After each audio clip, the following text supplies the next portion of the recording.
से आप गुना करके देखिए, अगर एक कंपनी में 100 लोगों को भी रखा जाए तो 60,000 कंपनियों में कितने लोगों का जगह बन सकता है।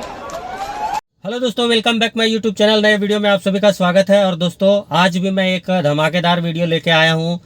जो जयराम महतो का स्पीच है बहुत ही ज़बरदस्त है। और झारखंड के साथ साथ जितने भी झारखंड के लोग जो बाहर प्रवासी मजदूर हैं, उन सभी लोगों को इस बात को जहन में उतार लेना चाहिए और उस पर अमल करना चाहिए। क्योंकि दोस्तों, आज जो भी स्पीच मैं आप लोगों को बैक टू बैक आज दिखा रहा हूँ, सुना रहा हूँ, वो सभी कहीं ना कहीं मुंबई का है। और मुंबई में प्रवासी मजदूर से ही मिलने के लिए आया था। और आने के बाद वो सारी बातें कही है जो आज झारखंड के हर एक व्यक्ति जूझ रहा है। तो दोस्तों, देर ना करते हुए वीडियो को स्टार्ट करते हैं। वीडियो अगर अच्छी लगती है तो शेयर करें, वीडियो अच्छी लगती है तो लाइक करें और कमेंट जरूर करें क्योंकि जयराम महतो को आप क्या समझते हैं, क्या सोचते हैं, उसके बारे में आपका क्या राय है, आप कमेंट बॉक्स में जरूर लिखें। तो चलिए दोस्तों, देर ना करते हुए वीडियो को स्टार्ट करते हैं। मैं उनसे निवेदन करना चाहूंगा कि आप झारखंड के लोगों के हर सुख दुख में साथ दें, बदले में झारखंडी आपके लिए जान तक देने को तैयार रहेगा। क्योंकि हमारे लोग बहुत सरल होते हैं। मंच में बहुत सारे हमारे मराठी भाई बंधु उपस्थित है अतिथि के रूप में। मैं उनको जानकारी देना चाहूंगा, झारखंड में भी महाराष्ट्र के लोग रहते हैं, ऐसा बात नहीं है कि नहीं रहते हैं। लेकिन मैं आपको आंकड़ा दूंगा, झारखंड में जितने भी मराठी लोग रहते हैं अधिकारी के रूप में रहते हैं। हमारे लोग जो आपके यहाँ रहते हैं मजदूर के रूप में रहते हैं। हम भोले भाले लोग हैं।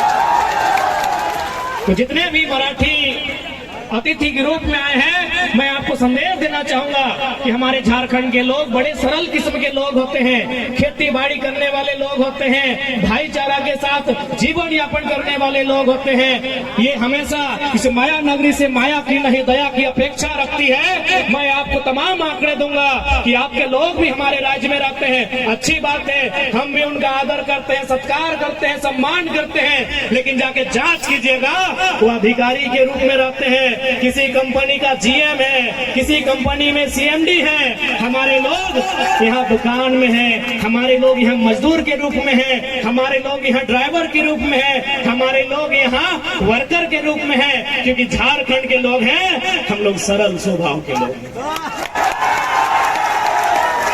इसलिए मैं जितने भी यहाँ आसपास के लोग जो महाराष्ट्र की राजनीति से संबंध रखते हो, चूंकि ये नगर निगम का क्षेत्र है, नगर निगम महानगर निगम है, तो जितने भी लोग संबंध रखते हो, मैं उनसे निवेदन करना चाहूंगा, हमारे झारखंड के लोग, उनके साथ साथ तमाम जो लोग यहाँ प्रवासी के रूप में रहते हैं, उनकी यथासंभव सहायता की जाए। क्योंकि आज ये लोग जो यहाँ प्रवास होकर आए हैं, ये आपसे दया, आपसे सहयोग की अपेक्षा रखते हैं। यदि हमने जरा सी भी अन्य प्रदेशों की भांति अगर डोमिनेट करने का नेचर होता तो हमारे पास 40% खनिज संपदा है। अगर महाराष्ट्र के पास पत्थर का खदान है, यदि माया नगरी को आर्थिक राजधानी होने का गुमान है, तो हम भी कोयला राजधानी से आते हैं। यदि माया नगरी को आर्थिक राजधानी होने का गुमान है, तो हम भी देश की कोयला राजधानी से आते हैं, झारखंड से आते हैं। इसलिए हम चाहेंगे महाराष्ट्र और झारखंड का संबंध परस्पर आगे बढ़े, हमारे संबंधों में और मिठास भरे और सुगमता, सहजता, सरलता आए, ताकि हमें इस राष्ट्र की उन्नति में योगदान देने में हमारी भूमिका हो। हमारी यही खासियत है कि हम जहां जाते हैं उस अनुसार ढल जाते हैं। यदि हम महाराष्ट्र आए हैं तो हम महाराष्ट्र का आदर करते हैं, मराठी मानुष का आदर करते हैं, यही हमारी खासियत है। बाकी अन्य लोग भी झारखंड में रहते हैं, अन्य लोग भी झारखंड में रहते हैं। आप जाके वहाँ के व्यवहार को जांचिएगा, वहाँ के तौर तरीकों को जांचिएगा, जमीन आसमान का अंतर मिलता है। इसलिए आज ये महाराष्ट्र से हम लोग सीखने आए हैं। क्योंकि कुछ दिन पहले, माफ कीजिएगा, कुछ दिन पहले हमने एक अखबार में पढ़ा था कि महाराष्ट्र में कोई एक ऑटो ड्राइवर था जो यहाँ के एसपी से सवाल किया था कि एसपी साहब, डू यू नो मराठी? ये आपने भी पढ़ा होगा कि एक मामूली सा ऑटो ड्राइवर जो टेम्पो चलाता है, वो किसी डिस्ट्रिक्ट के एसपी से पूछा था कि do you know Marathi? If if you don't know Marathi get lost from here. तो हम ये साहस लेने आए हैं महाराष्ट्र से, ये हिम्मत लेने आए हैं महाराष्ट्र से कि आपके यहाँ एक ऑटो ड्राइवर एसपी से आंख दिखा के बात करता है, सड़क में फुटपाथ में चलने वाला एक मामूली मराठी यहाँ आला अधिकारियों से आंख दिखा के बात करता है। लेकिन हमारे झारखंड में अरे स्टार वाले तो छोड़िए, देखो वर्दीधारी देखे तो उनका हालत खराब हो जाता है।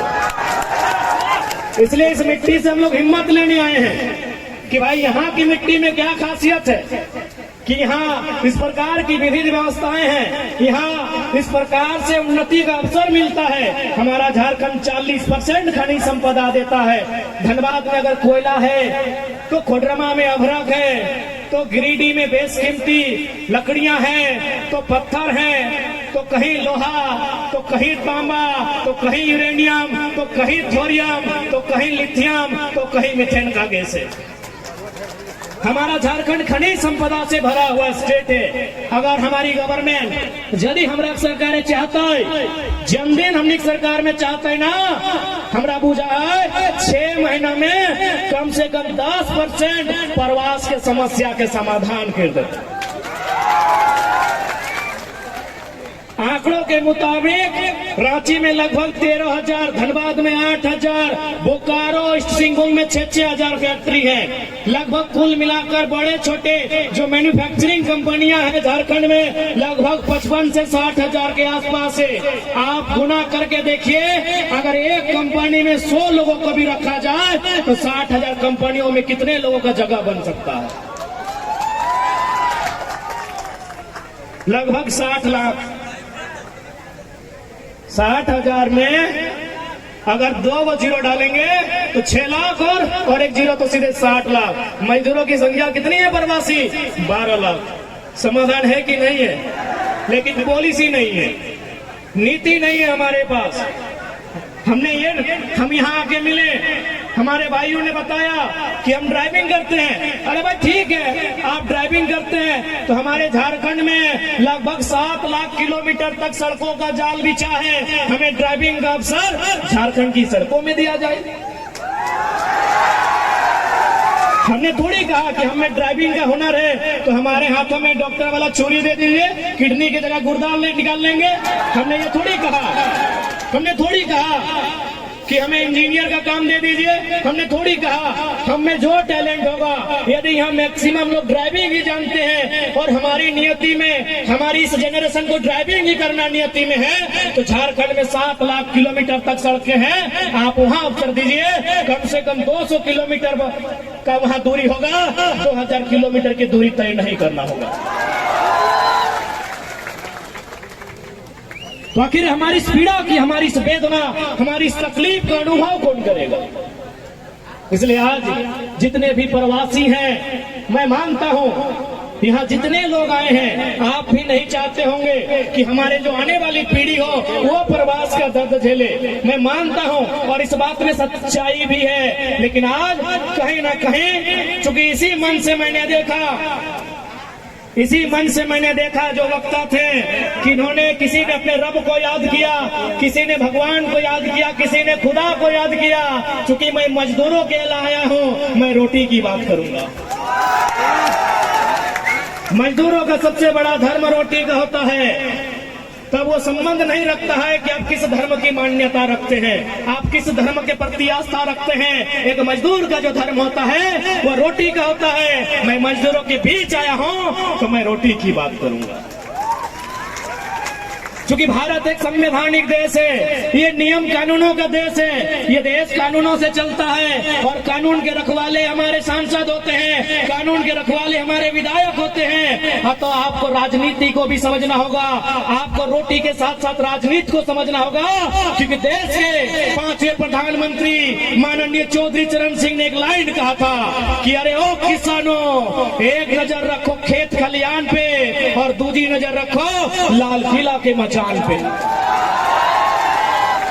ये मेरा कहना नहीं है मेरे भाइयों, ये लाइन मैं नहीं कह रहा हूं। इस देश के 5वें प्रधानमंत्री किसानों किसानों के मसीहा, किसानों के प्रधानमंत्री माननीय चौधरी चरण सिंह ने कहा था कि एक नजर रखना खेत खलिहान पे, कि एक नजर रखना खेत खलिहान पे और दूसरी नजर रखना लाल किला के मचान पे। इसलिए लाल किला का मचान यानी राजनीति से है, लाल किला का मचान यानी पॉलिटिक्स से है। आपने लाल किला के मचान पे नजर नहीं रखा क्योंकि आप अपने रोजमर्रा की जिंदगी में इतना व्यस्त हो गए, इतना व्यस्त हो गए कि आपने जो राजनीति का मचान कहा जा रहा है, जिसे लाल मचान कहा के संबोधन किया गया है, आपकी नजर वहां नहीं रही। इसलिए मैं आपसे कहना चाहूंगा, आज मजदूरों की बात, मजदूरों की पीड़ा राजधानी के साथ साथ देश की राजधानी दिल्ली तक में जाना चाहिए, लेकिन वहां तभी जाएगा जब आपके बीच के नेतृत्वकर्ता वहां तक जाएंगे। आप बताइए, अडानी अंबानी के नेतृत्वकर्ता जाएंगे तो हमारी बात रखेंगे? इसीलिए तो सरकार लेकर आई थी 3 गो कृषि कानून। चूंकि कानून बनने से पहले अडानी साहब का गोदान बन गया था, तो एक जनता जानती है कि वो कृषि कानून किसके लिए था। चूंकि हमारे लोग वहां नहीं है मेरे साथियों, इसलिए आज जितने भी मजदूर तबके के लोग हैं, किसान वर्ग से संबंधित लोग हैं, मैं आपसे निवेदन करना चाहूंगा, आज जिस पीड़ा का अनुभव हम कर रहे हैं, जिस पीड़ा के कारण आज प्रवास की यात्रा को हमने तय किया है, यह प्रवास की यात्रा भविष्य में हमारी आने वाली पीढ़ियों को तय ना करना पड़े, इसलिए आज हमें लाल किला के मचान में लाल नजर रखनी होगी। लाल नजर यानी गुस्सा से राग गिरे, लाल नजर यानी राज्य। अशोक महतो जी,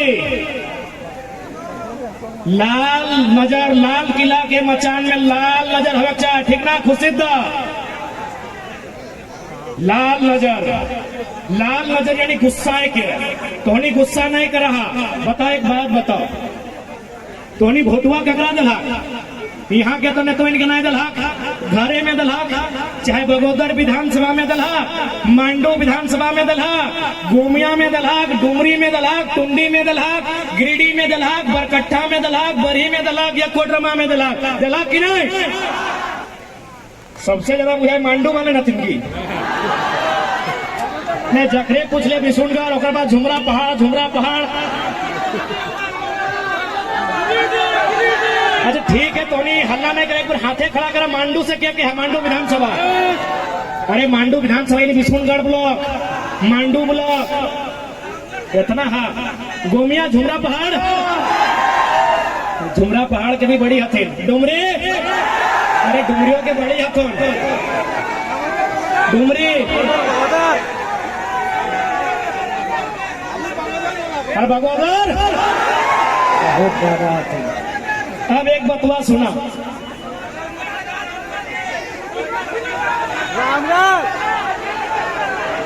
अच्छा ठीक है, बाकी गिला बीच में पूछ ले भाई। अब एक बात, अच्छा टुंडी से कह बारे हम जाना है, बड़ी कम वकील टुंडी हमारे चतरा, चतरा से। हाँ